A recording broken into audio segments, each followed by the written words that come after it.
As 7 palavras incríveis e transformadoras de Jesus, revelações sagradas antes da cruz.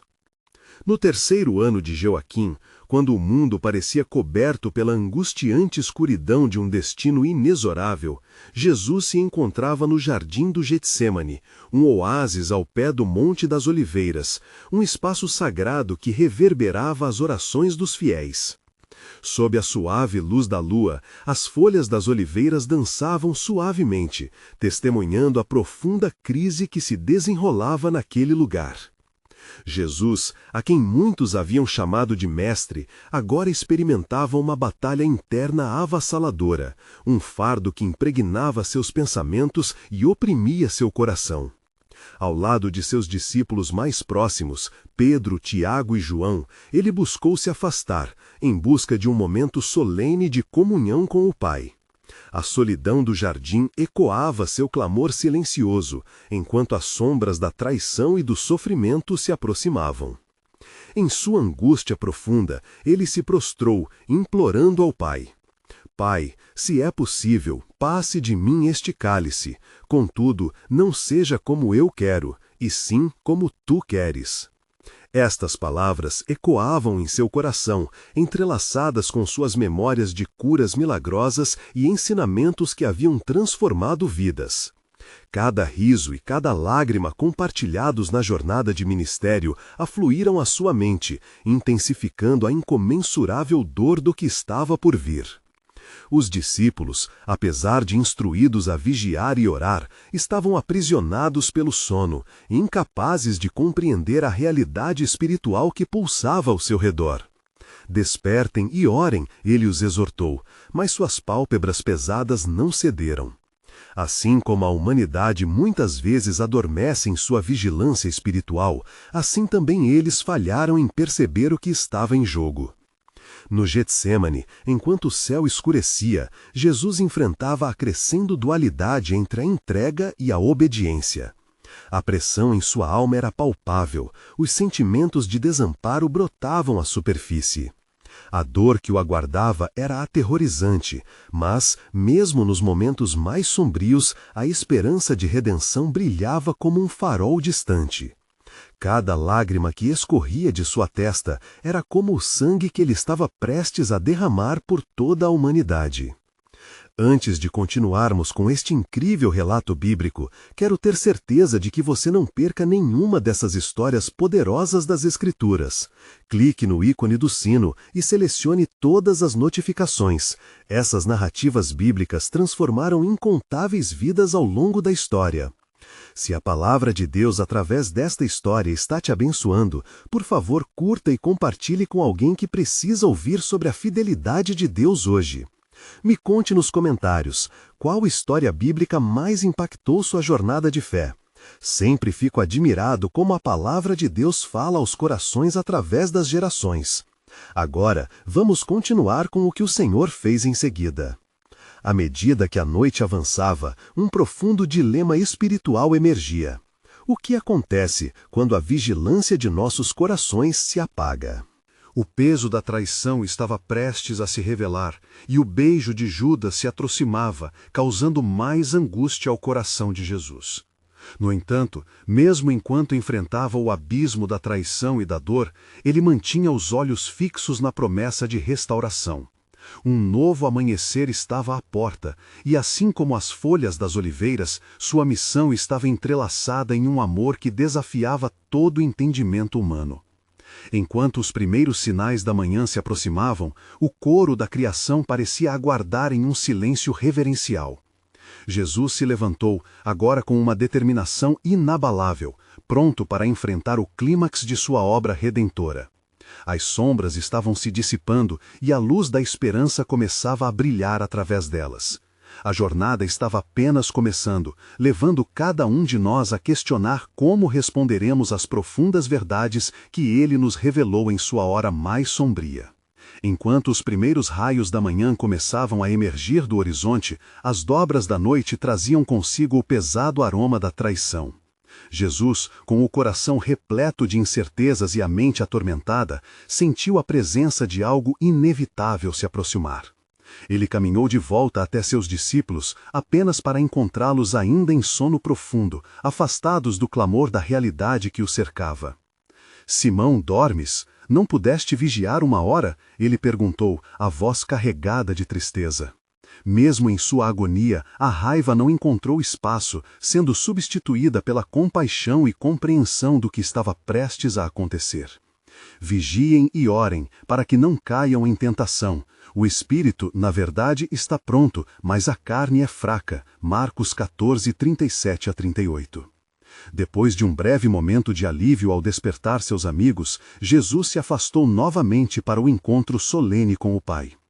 Como sombra se movendo em um silêncio inquietante, um exército de soldados se aproximava com tochas e armas. A revelação do plano maligno estava prestes a ser realizada, e a escuridão parecia tomar conta do jardim do Getsêmani. Sentindo a urgência, Jesus, com um coração pesado, se prostrou mais uma vez. Pai, se este cálice não pode passar de mim sem que eu o beba, faça-se a tua vontade. A impressão de sua submissão ecoou no ar. Cada palavra, uma ponte sobre o abismo de medo e dor, levando-o a um profundo entendimento do que se avizinhava. Pelas sendas do jardim, os passos de Judas analisavam cada sombra. O apóstolo que antes compartilhara do pão, agora trazia consigo uma traição ímpia. Com um beijo traiçoeiro, Judas entregou o bem-amado, e nas profundezas de sua escolha, deu início ao ciclo da dor. A quem procurais? Jesus perguntou, e a resposta foi mais fria que as correntes daquele mundo. Viemos buscar a Jesus, o Nazareno, dissera um dos soldados, suas palavras ressoando como um decreto de morte. Ao ouvir seu nome, Jesus se revelou, sou eu. A declaração causou um efeito tremendo. Os soldados recuaram e caíram para trás como se uma força que não podiam controlar estivesse presente. Os discípulos, ainda atordoados, começaram a despertar da letargia, e ao verem a cena, um senso de pânico os envolveu. Pedro, impetuoso, sacou sua espada, defendendo seu mestre com um golpe que mirou o servo do sumo sacerdote, Malco, atingindo-o na orelha. Contudo, a resposta de Jesus foi de paz e amor. Deixe-o ir. Por acaso não sabes que eu posso invocar mais de 12 legiões de anjos? Mateus 26, 53. A dor do abandono começou a se instaurar no coração de Jesus enquanto os sinais da traição de Judas se concretizavam. Não era apenas um momento de dor física, mas um profundo lamento espiritual. Cada passo em direção à cruz era um passo mais distante de sua própria humanidade. Mas em meio ao desespero havia um profundo propósito em jogo, um plano divino se desenrolando que atravessaria o tempo e transcendia a dor atual.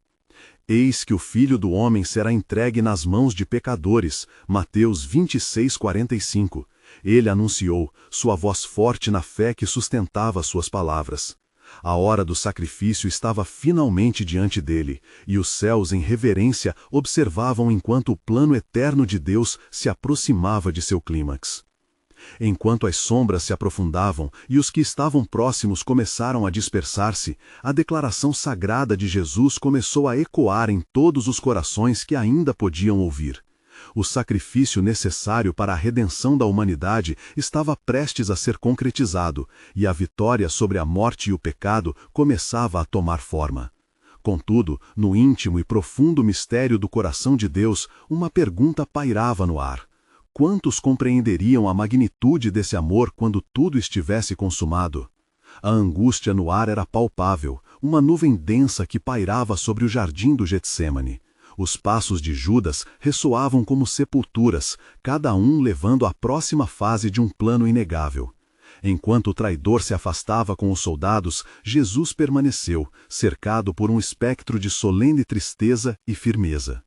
Os discípulos, em estado de confusão, não entendiam plenamente o que estava se desenrolando.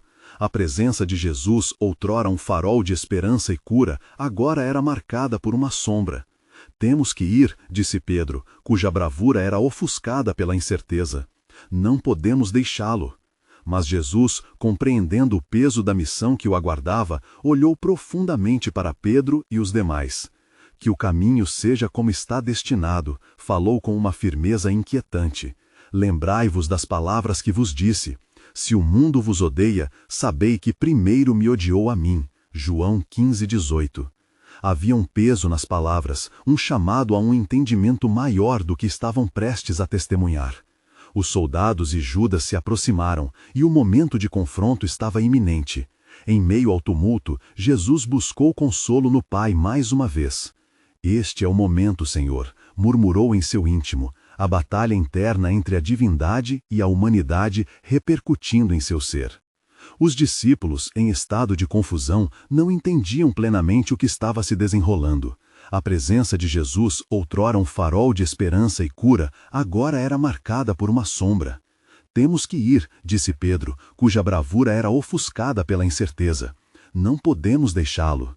Mas Jesus, compreendendo o peso da missão que o aguardava, olhou profundamente para Pedro e os demais. Que o caminho seja como está destinado. Lembrai-vos das palavras que vos disse. Se o mundo vos odeia, sabei que primeiro me odiou a mim. João 15:18. Havia um peso nas palavras, um chamado a um entendimento maior do que estavam prestes a testemunhar. Os soldados e Judas se aproximaram, e o momento de confronto estava iminente. Em meio ao tumulto, Jesus buscou consolo no Pai mais uma vez. Este é o momento, Senhor, murmurou em seu íntimo, a batalha interna entre a divindade e a humanidade repercutindo em seu ser. No clamor da noite, o som do metal e os murmúrios dos soldados estavam prestes a se transformar em um turbilhão de eventos que mudaria a história. O sangue frio da traição, a escuridão que envolvia os corações dos homens, tudo convergia para um único propósito, a chegada do Redentor a caminho da cruz. E assim que Judas se aproximou pela última vez, qual serpente traiçoeira, Jesus não hesitou. Mesmo diante da traição e da entrega, a compaixão não abandonou seu coração. Amigo, por que vieste? Mateus 26:50, perguntou, a sinceridade de sua voz cortando a noite como uma lâmina afiada. A pergunta genuína ecoou em Judas, mas sua alma já estava perdida entre as sombras. Os soldados avançaram e Jesus foi preso. Pedro, tomado pela raiva e pela proteção, atacou. Contudo, a resposta de Jesus não foi a de um avatares, e sim de um Salvador. Guarda a tua espada, pois todos os que lançam mão da espada, pela espada perecerão. Mateus 26:52. E assim, cada golpe de Pedro, feito por amor, revelou um fracasso em compreender o propósito divino. Diante do sumo sacerdote e do conselho, Jesus permaneceu em silêncio, suas palavras raras e somente proferidas quando significativas. Eu sou o Filho de Deus, ele afirmou, a verdade irrefutável que nenhum tribunal humano poderia abalar. A condenação era sua, mas não sem a necessidade de um plano eternamente desenhado. Lá fora, os discípulos viam a cena, suas esperanças sendo despedaçadas sob peso de um destino implacável. As promessas de Jesus pareciam agora desvanecer. Por que ele não luta para se salvar? Murmurava um dos seguidores, a dúvida brotando em seus corações como erva daninha no campo. Mas a luz de um novo dia se aproximava no horizonte, luz que não era emprestada da manhã, mas que romperia na escuridão de forma resplandecente. O plano divino de Deus estava em execução, e mesmo em meio à dor, havia uma esperança refletida nas sombras. Pai, em tuas mãos entrego o meu espírito, Jesus declarou no ocaso de um futuro que traria libertação através de sua morte. As palavras carregavam um peso que transcenderia o momento, pressagiando transformação, redenção e a vitória final sobre a morte. O que estava prestes a acontecer era além da capacidade de entender. Era um amor que se dispôs a ser quebrado para que os muitos pudessem viver. Entre lágrimas, medos e perda, cada discípulo absorvia uma revelação que abria caminho à glória. E embora o juízo humano estivesse nas mãos de um conselho corrupto, a justiça divina aguardava para ser manifestada. O alvorecer da redenção estava próximo, e uma nova pergunta ecoava na eternidade. Quantos iriam finalmente ver a grandeza do sacrifício quando as trevas se desvanecessem e a luz invadisse a história da humanidade? A madrugada começava a romper quando os discípulos, temerosos e confusos, se dispersaram em direções diferentes, incapazes de enfrentar a realidade que se desenrolava diante deles. Enquanto isso, Jesus era levado à presença de Anás, e em seguida levado ao sumo sacerdote Caifás, onde se formou o conselho dos anciãos, prontos para condenar o inocente. As luzes das tochas dançavam como os corações inquietos, revelando uma câmara repleta de injustiça. As perguntas voavam no ar como aves predadoras em busca do constante clamor. Se você é o Cristo, diga-nos! Lucas 22:67. Sua voz, embargada pela gravidade do momento, respondeu: Se eu vos disser, não crereis, e se eu perguntar, não me respondereis. Lucas 22:67 e 68. A insolência e o desprezo da Assembleia apenas aumentavam a tensão. Mas o verdadeiro propósito se ergueu entre aquelas sombras. Entre seriedade e deboche, o conselho procurava testemunhas que falseassem verdades para dar peso à condenação. Entretanto, as palavras de Jesus eram como balas de sabedoria, revelando a fragilidade daqueles que tentavam se opor ao plano eterno de Deus.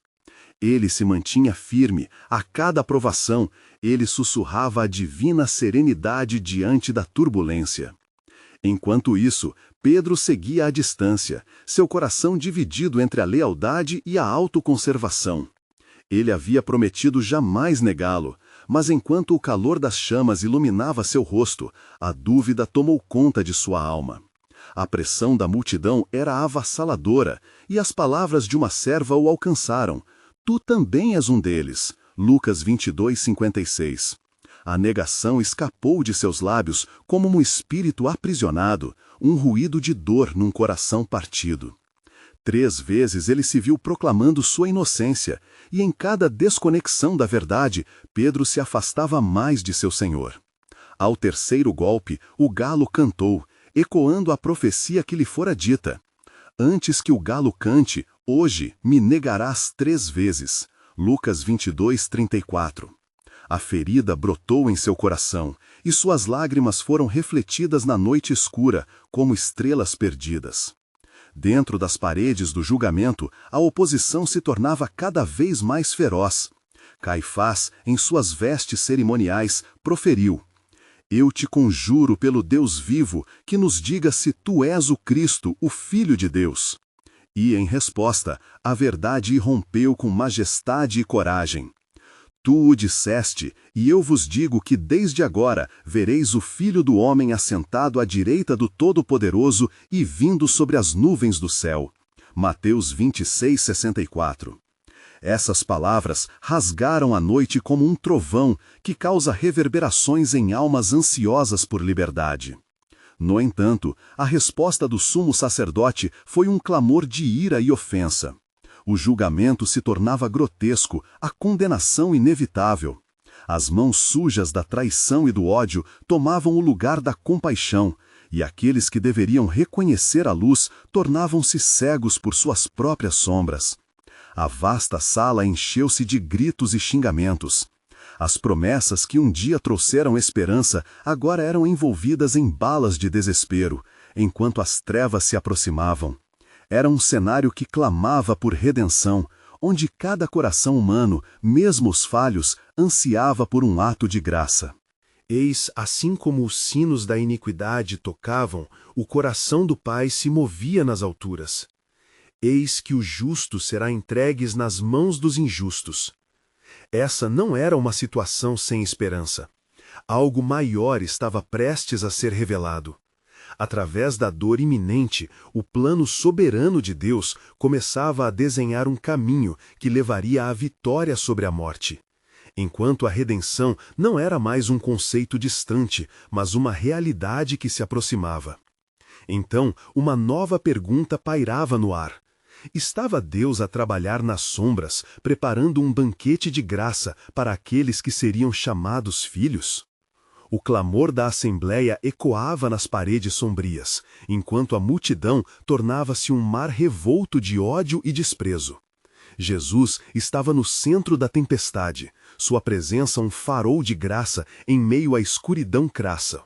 Os anciãos, envoltos em suas vestes de autoridade, agora jogavam sobre ele as acusações mais vil desprezo, desejando aniquilar a luz que iluminava suas trevas profundas. Ele afirmou que é o Filho de Deus, gritaram, e a fúria cresceu como um vento tempestuoso. Mas Jesus, em sua tranquila serenidade, já conhecia o destino. Ele não apenas escutou os gritos, mas também as súplicas silenciosas dos que estavam além dos muros do sinédrio. Era uma noite de justiça distorcida, mas também uma noite de transformação divina, onde as promessas se entrelaçavam com o sofrimento. Enquanto as acusações aumentavam, ele manteve silêncio na maioria das perguntas, porque sabia que algumas verdades não iriam ser compreendidas por aqueles que estavam consumidos na âmago daquilo que tinham decidido. Ao contrário do que muitos poderiam imaginar, neste silêncio o céu também estava atento. A Bíblia não fala de um clamor cessante de anjos, mas de um profundo intrigar, como se eles já pressentissem o entrelaçamento do Redentor com o Redentor da humanidade. As palavras de Caifás estavam inflamadas pela raiva. Que resposta trouxeste a estas coisas? E a multidão aguardava a resposta de um justificado, um inocente. Mas a resposta estava além da compreensão de todos. Eu sou o caminho, a verdade e a vida. Ninguém vem ao Pai senão por mim. João 14:6. Estas não eram palavras de desespero, mas proclamações de que mesmo as trevas tinham seu momento de se curvarem diante da luz. Pedro, do lado de fora, lutava contra seu desespero. A condenação que ecoava no interior do sinédrio trouxe à sua mente não apenas o seu próprio medo, mas a lembrança do amor que ali estava presente sempre que Jesus o chamava. Se eu disser que não o conheço, serei também eu visto como um traidor? A multidão se tornava um eco intransigente contra sua própria fraqueza. E o galo cantou novamente em sua alma, um grito da verdade que o fazia sentir a separação de seu mestre. Dentro da sala, com o peso do mundo sobre seus ombros, Jesus ergueu a cabeça e proclamou: Eu sou o bom pastor dá a sua vida pelas ovelhas. João 10:11. Essas palavras, emoções distantes, caíram em um silêncio profundo, enquanto a verdade de sua missão começava a se revelar em contextos muito além do entendimento humano. Ele estava ali, não apenas como um acusado, mas como o sacrifício vivo, o cumprimento da lei e dos profetas. Era a encarnação da misericórdia, que já tinham sido reveladas nas sombras da antiga aliança. Os que ali estavam não sabiam, mas as palavras de Jesus começavam a delinear um remédio para a amargura e egoísmo. Cada palavra emanada trazia consigo um eco profético que ressoaria através das gerações. Mas ainda havia um desfecho que nem mesmo os profetas poderiam prever. Uma escolha estava prestes a ocorrer, uma escolha que não apenas moldaria o destino da humanidade, mas que reverteria o curso da história. Então se levantou um grito: crucificá-lo! E as vozes da injustiça se tornaram um rugido ensurdecedor. Mas enquanto o mundo clamava por sangue, uma nova pergunta ecoou nas regiões do céu. Quem estará disposto a carregar o fardo do mundo e trazer vida onde a morte reina? A cena se desenrolava e a resposta estava mais perto do que muitos podiam imaginar, um plano divino de redenção aguardando sua gloriosa revelação. E assim, em meio à gritaria e ao clamor, o sinédrio se preparava para o que pareciam ser os atos finais da condenação de Jesus. As vozes inquietas se entrelaçavam, formando um feixe de ódio que ameaçava sufocar a esperança. Entretanto, dentro do âmago da escuridão, uma luz ainda brilhava. Uma luz que não poderia ser extinguida. Era a esperança, intrinsecamente ligada à missão de Jesus. Enquanto a multidão praguejava, alguém se levantou no meio do tumulto. Uma mulher, temente ao Senhor, que ousou clamar por justiça. Rabi, tu que curaste os doentes e abriste os olhos dos cegos, o que herdaremos se tu fores crucificado? Sua voz, embora frágil, ressoava como um trovão divino. O olhar de Jesus encontrou dela, e nesse instante um murmúrio de compaixão percorreu a sala. Uma conexão que transcendeu a angústia do momento. Jesus, apesar da tempestade que o cercava, dirigiu sua resposta não apenas a ela, mas a todos os presentes.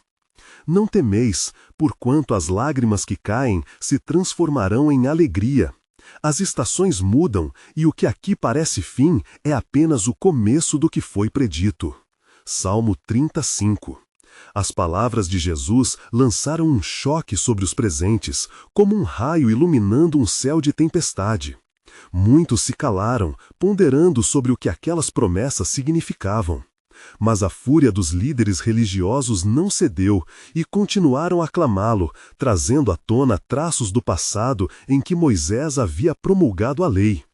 Moisés deu a lei, e conforme a lei, o réu deve morrer, rugiu Caifás, desafiando a verdade que estava sendo proclamada. Enquanto isso, do lado de fora, Pedro, dominado pelo medo e pela dúvida, falava com outros que negaram o mestre. Não o conheço, repetia, tentando se proteger da condenação que estava sendo imposta não só a Jesus, mas a todos que o seguiam. O galo cantou mais uma vez, e a memória da previsão de Jesus cortou seu coração como uma adaga. Como poderia ele negar o homem que o chamou de amigo? A cena dentro do sinédrio intensificava-se à medida que as palavras de Jesus começavam a ser esquecidas. Mas no plano divino, o relógio da redenção não parava. As intercessões no céu aumentaram. Os anjos observavam com anseio, suas asas estendidas em saudação ao que estava por vir. As eras tinham esperado por este momento. Então, pela primeira vez desde o início deste julgamento injusto, Jesus levantou-se radicalmente, sua voz ecoando com autoridade que ninguém podia contestar. Assim como Moisés levantou a serpente no deserto, importa que o Filho do Homem seja levantado, para que todo aquele que nele crer tenha vida eterna. Essas palavras, agora semeadas em meio à ira, foram um vislumbre do amor sacrificial que estava a caminho. A divisão entre os que o aclamavam e os que o rejeitavam se tornava mais nítida. Na mesma medida que as palavras de Jesus eram um produto do céu, a determinação dos corações humanos se mostrava como uma muralha impenetrável.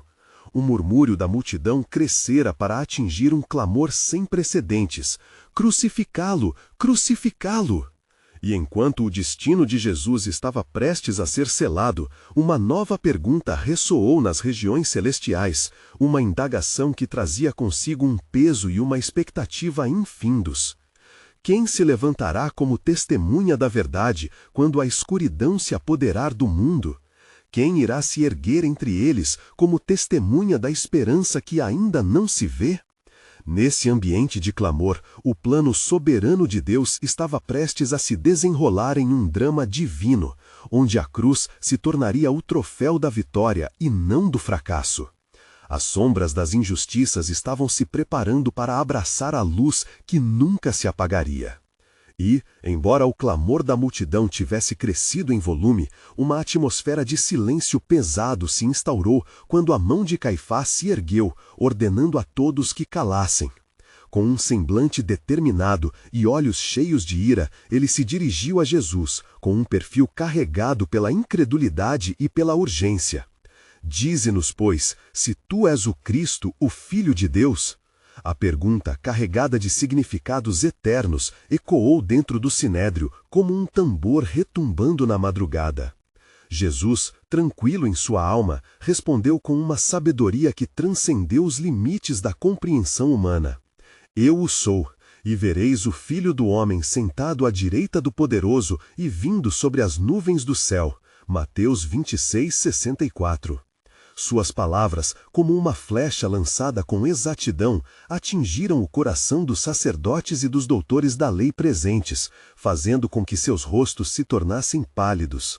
Aqui estava um homem sendo acusado, que em vez de se curvar sob o peso da condenação, reivindicava uma posição de glória divina. O sinédrio ficou em alvoroço. As palavras proclamadas por Jesus clamavam por um entendimento profundo, uma realidade que desafiava as expectativas. Cegos, vosso orgulho é maior do que a verdade, exclamou um dos anciãos. As reações eram variadas. Alguns murmuravam incredulidade, outros gesticulavam com raiva, mas poucos percebiam que um momento monumental de revelação estava por ocorrer. Então, em um frenesi de indignação, Caifás rasgou suas vestes, um gesto tradicional de escândalo e desgraça. Para que precisamos de mais testemunhas? Ouviste a blasfêmia? Que vos parece? Perguntava ele, sua voz carregada de julgamento e desespero. A multidão, agora em fervor, clamava unida: ele é digno de morte. No entanto, em meio à ebulição, um chiar de dúvida escorregou pelo ar. Um homem chamado José de Arimateia, que entre os membros do Sinédrio se destacava como um homem justo e temente a Deus, fez-se ouvir. Realizai a pergunta novamente. O que temos em Deus é que temos que cuidar. Pode haver interpretação mais do que a letra da lei? Perguntou ele, sua voz firme, mas suas mãos trêmulas. A consciência do homem de Deus estava desafiando a multidão. Os olhares se voltaram para ele, mas o tumulto era forte demais. A fúria dos que desejavam a condenação se sobrepôs ao clamor de justiça. José, então, percebeu que mesmo que sua voz ecoasse, os corações estavam cegos pela avareza de um poder que estava prestes a ser desmantelado. Ele se afastou da cena em choque, sabendo que o papel que deveria ter desempenhado não seria fácil.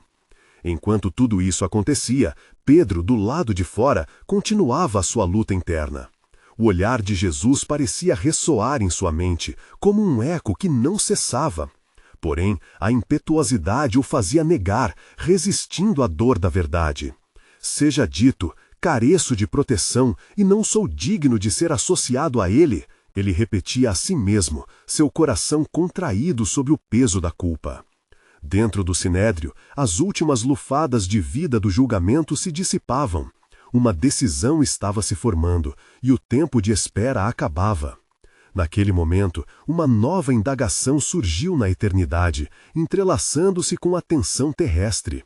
Quem herdará a promessa e quem sustentará a carga da redenção na terra? O que se erguerá no lugar da iniquidade e calamidade? As sombras estavam se aprofundando, o céu e a terra estavam em íntima sintonia, esperando o desfecho que mudaria a humanidade. Com a perspectiva do futuro por vir, a cruz se erguia no horizonte, não como um símbolo de derrota, mas como a porta para a vida eterna. O plano soberano de Deus estava se desvelando, e cada coroação de dor era, na verdade, uma preparação gloriosa para a alegria que viria. A revelação da mensagem maior ainda estava por se cumprir, e com ela a fragrância da salvação se aproximava das almas aflitas e sedentas. O tumulto no sinédrio alcançou um clímax estrondoso. As vozes clamavam por justiça, mas a justiça ali era torta, ensombrada por ciúmes e receios. Caifás, tomado pela urgência de proteger seu sacerdócio, olhava para Jesus como um predador que encontra sua presa. Que vos parece? Repetia, o sangue em suas veias fervendo de indignação e medo. No entanto, as palavras de Jesus ressoavam como um eco, e não apenas para aqueles presentes. Elas ultrapassavam as paredes do sinédrio, penetrando os corações dos que não estavam fisicamente lá, mas que um dia seriam convocados para entender a verdade. Como diz a Escritura, não temais, porque venho trazer boas novas de grande alegria, Lucas 2:10. E a presença exaltada do rei, mesmo em meio à vergonha, pairava sobre tudo.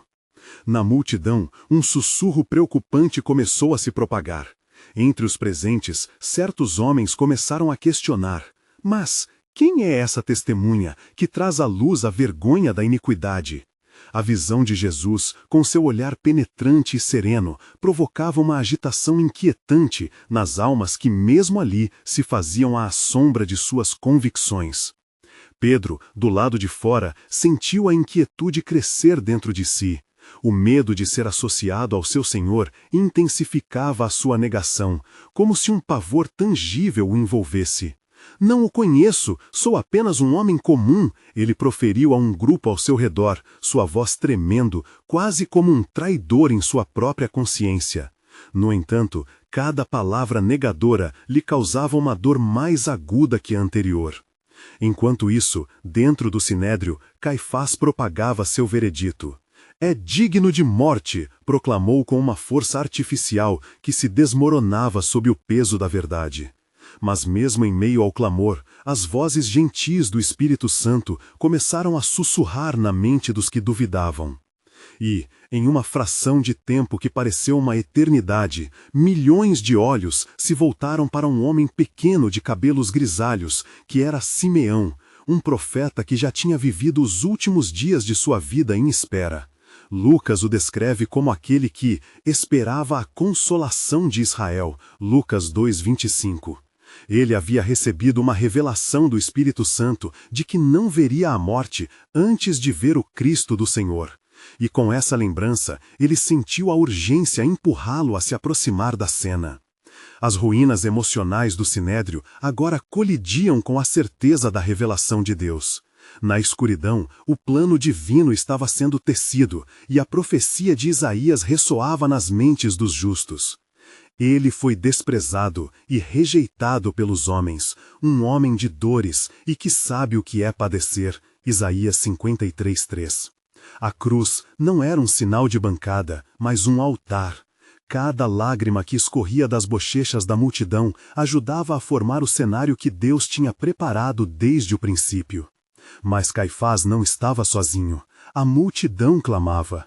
E, no entanto, as palavras de um jovem rabino que observava de longe tornavam-se cada vez mais claras em sua mente. Era Nicodemos, inicialmente um apoiador silencioso, agora se via desprovido de sua até então insignificante neutralidade. Ele olhou ao redor, sentindo o peso da responsabilidade colocar-se sobre seus ombros. É este o homem que a lei nos disse que ouviríamos? Pensou ele. O ar estava carregado de uma silenciosa ansiedade, esperando algo transcendente. E enquanto Pedro continuava a se afastar da luz, a sombra da cruz começou a se alinhar ao horizonte. O murmúrio dos lábios humanos ecoou com um novo questionamento. E se o que estamos fazendo não é a verdadeira vontade de Deus? As esperanças e os medos se entrelaçavam à medida que a verdade de quem Jesus realmente era se tornava mais do que um sussurro, e em cada coração que se abria, uma nova revelação divina começava a florescer. E assim, o plano soberano de Deus continuava a se desenrolar, forjando os destinos de todos. O som de um martelo ecoava nas nascentes do tempo, preparando-se para pregar a redenção de toda a humanidade na madeira da cruz. Quem poderá resistir a tal amor? Sussurrou a multidão, enquanto novos olhos se viravam para aquele que estava prestes a transcender não só a lei, mas a própria morte. O silêncio após a condenação de Jesus era tão denso que poderia ser cortado com uma espada. A multidão, uma mistura de curiosidade, revolta e temor, continuava a murmurar enquanto a tensão se intensificava no ar. A palavra de Caifás ecoava em suas mentes: é digno de morte. Os corações de muitos, contudo, ainda lutavam para aceitar a decisão tomada. Enquanto as sombras da noite se aproximavam, Jesus, ainda envolto em sua serenidade divina, era conduzido para fora do sinédrio. Os guardas, em sua arrogância, empurravam-no com força, mas ele não cedeu uma palavra de queixa. Estando preso, ele se destacava mais do que já havia feito em liberdade, como um farol em meio à escuridão. Pedro, em contrapartida, via sua coragem desmoronar. Suas negações não eram apenas palavras desprotegidas. Elas eram um reflexo do temor profundo dentro de seu ser. Não o conheço, repetia, mas em cada ato de negação seu espírito se despedaçava. Ele havia prometido lealdade, mas agora o peso do medo o mantinha preso em um ciclo de culpa e desespero. O canto do galo, conforme profetizado por Jesus, se aproximava em ritmo de morte e vida. Ao longe, mulheres de Israel olhavam com preocupação, entre elas Maria, a mãe de Jesus. Com lágrimas nos olhos, ela se lembrava das palavras do profeta Simeão: uma espada traspassará a tua alma. Lucas 2,35. De seu coração brotava uma dor inefável ao ver seu filho, o prometido, ameaçado pela iniquidade da humanidade. Ela sabia que a cruz aguardava, mas também confiava na promessa de que ele era o Salvador. Enquanto o tumulto se dispersava, um homem de aparência imponente e também temerosa se destacava entre a multidão. Era José de Arimateia, um membro do Sinédrio que, embora estivesse presente na condenação, sentia a convicção ardendo em seu íntimo. Ele já buscava o reino de Deus, mas agora via sua oportunidade de se manifestar. É agora ou nunca, pensou, enquanto a ideia de defender Jesus começava a tomar forma. As horas passavam com uma gravidade quase palpável. Caifás e os líderes religiosos tramavam o próximo ato de sua dramática traição. Mas no meio da trama, um sussurro novamente atravessava o ar. A profecia, a esperança de um novo amanhecer começava a dançar nas mentes dos justos. Naquele momento de desespero, enquanto as sombras se aprofundavam, Jesus foi levado a Pilatos, o governador romano. Ao irem em direção ao palácio, a calcerem o povo indignado clamava: crucifica-o, crucifica-o! Pilatos, perplexo, questionava: que mal fez este homem? Porém, o clamor da multidão era implacável e a pressão dos líderes religiosos aumentava exponencialmente. Um silêncio sagrado pairou sobre a cena enquanto Jesus olhava para Pilatos. Em seus olhos havia um misto de tristeza e compaixão, pois ele sabia que a verdadeira batalha não era contra a carne, mas contra as potestades e dominadores deste mundo. Em breve, ele se tornaria a oferta perfeita, o cordeiro sem mancha, que levaria sobre si os pecados do mundo. Assim, como está escrito em Isaías, o castigo que nos traz a paz estava sobre ele. Isaías 53:5. Dentro da mente de Pedro, um novo dilema se desenrolava. O que ele faria se tivesse a chance de se redimir? A angústia em seu coração implorava por respostas. E, enquanto a condenação de Jesus se intensificava, a cruz que se aproximava de seu destino não era apenas um símbolo de dor, mas o próprio plano soberano de Deus se desenrolando majestosamente. E em meio a todo esse tumulto e incerteza, uma verdade se fazia clara. Quando o Filho do Homem for levantado, atrairei todos a mim. João 12:32. A história estava longe de terminar. Na verdade, ela estava apenas começando a revelar seu clímax divino. Pilatos, observando a cena que se desenrolava diante de seus olhos, sentia a pressão crescente sobre seus ombros. O clamor da multidão ecoava em seus ouvidos como um trovão, buscando sua aprovação para um ato que poderia manchar sua reputação. Ele conhecia Jesus, a quem muitos o chamavam de Nazareno, não apenas como um homem, mas como uma figura carregada de significados e rumores.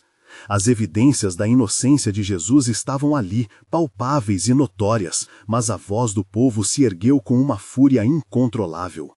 Crucifica-o! Eles gritavam, a multidão se agitando como um mar enfurecido. A decisão de Pilatos se tornava cada vez mais urgentemente necessária. Ele tentou apaziguar os ânimos, recordando as tradições. Tenho aqui um costume de soltar um prisioneiro por ocasião da Páscoa. Desejais que eu solte Jesus, o rei dos judeus? Marcos 15:9. Sua esperança era que o desejo de libertar o inocente prevalecesse. Contudo, a resposta foi uma tempestade de vozes. Não, a Barrabás! O nome de Barrabás ecoou como uma maldição em seu coração. Um homem conhecido por seus crimes, um assassinato, e agora trocado pela vida do justo. Que farei, pois, de Jesus, chamado Cristo? Mateus 27:22. Pilatos indagou, sua voz tremenda preocupada, mas suas palavras caíram em um abismo de desespero. Ele sabia que estava em um dilema, entre a autoridade e a moral, entre o poder humano e a verdade divina. Os murmúrios da multidão respondendo, crucifica-o, se desdobravam como uma sinfonia de morte, abafando outras vozes que clamavam por justiça.